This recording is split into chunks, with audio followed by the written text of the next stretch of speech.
ಧರ್ಮಗಳು ಎಂಬಂತಹ ಚಾಪ್ಟರ್ ಇಂದ ಯಹೂದಿ ಧರ್ಮದ ಮೂಲ ಪುರುಷರು ಯಾರು ಅಂತ ಕೇಳಿದ್ದಾರೆ ನಮಗೆ. ಆಪ್ಷನ್ಸ್ ನೋಡೋಣ. Abraham, option B Peter, option C Abraham, option B David. ಸರಿಯಾದ ಉತ್ತರ ಬಂದ್ಬಿಟ್ಟು ಆಪ್ಷನ್ ಸಿ ಅಬ್ರಹಾಂ. ಯಹೂದಿ ಧರ್ಮ ಎಂದರೆ ಪಾಶ್ಚಿಮಾತ್ಯದ ಅತ್ಯಂತ ಪ್ರಾಚೀನ ಧರ್ಮ ಯಹೂದಿ ಧರ್ಮ. ಓಕೆನಾ?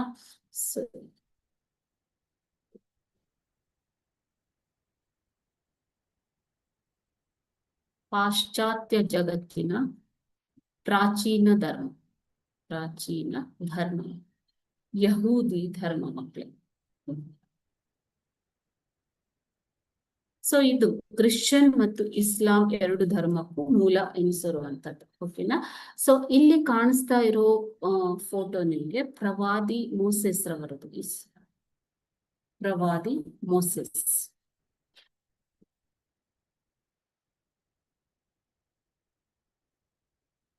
ಓಕೆನಾ? ಇವರ ಮೂಲ ಪುರುಷ ಹಾಗೂ ಮೋಸೆಸ್ ಇವರ ಪ್ರವಾದಿ. ಆಕ್ಚುಲಿ ಯಹೂದಿ ಧರ್ಮದ ಮೂಲ ಪುರುಷರನ್ನ ಅಬ್ರಹಾಂ ಅಂತ ಕರೆಯುತ್ತಾರೆ. ಅಬ್ರಹಾಂ ನಂದು ಪ್ರಮುಖನಾಗಿ ಕಾಣುವಂತಹ ಇವರು ಅಬ್ರಹಮೀಯ ಧರ್ಮಗಳೆರಡು ಕರೆಯುತ್ತಾರೆ. ಈ ಮೂರು ಧರ್ಮಗಳನ್ನ ಯಾವುದು ಅಂತಂದ್ರೆ ಯಹೂದಿ, ಇಸ್ಲಾಂ ಮತ್ತು ಕ್ರಿಶ್ಚಿಯನ್ ಧರ್ಮಗಳನ್ನ ಅಬ್ರಹಮೀಯ ಧರ್ಮಗಳೆಂದು ಕರೆಯುತ್ತಾರೆ.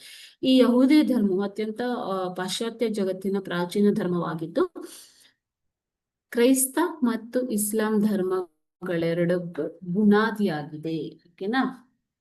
ಇವರ ಮೂಲ ಪುರುಷ ಯಾರು? ಅಬ್ರಹಾಂ. ಓಕೆ, ಮೋಸೆಸ್ ಇವರ ಪ್ರವಾದ. ಓಕೆನಾ ಮಕ್ಕಳೇ? Thank you.